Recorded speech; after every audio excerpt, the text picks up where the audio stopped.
Donc il n'y a rien à en craindre, et c'est pour ça qu'il est absurde d'avoir peur de la mort, puisque avoir peur de la mort pour l'athée, c'est avoir peur de rien. C'est idiot d'avoir peur de rien, oui, mais en même temps, c'est l'une des définitions de l'angoisse. Les psychiatres disent peur du vide. souvent, oui, disent souvent la peur, qui est la crainte d'un objet réel, de l'angoisse, qui est la peur d'un objet imaginaire, voire la peur du vide. L'angoisse, il n'y a rien, mais souvent ça fait peur. Il est normal que cette idée du néant nous angoisse.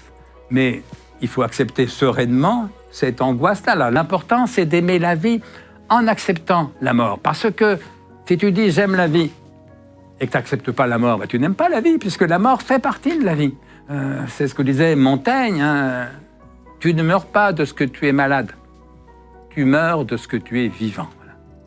Être vivant, c'est être mortel. Et donc, si tu veux aimer la vie telle qu'elle est, il faut accepter qu'elle est une fin. Et donc voilà, moi j'accepte très sereinement l'idée de mourir, l'idée du néant ultime, et ça m'aide à aimer mieux la vie.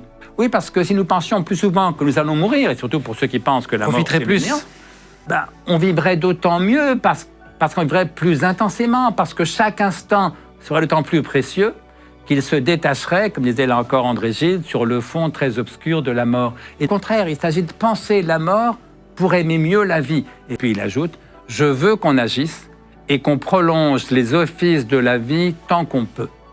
Et que la mort me trouve plantant mes choux, c'est-à-dire en train d'agir.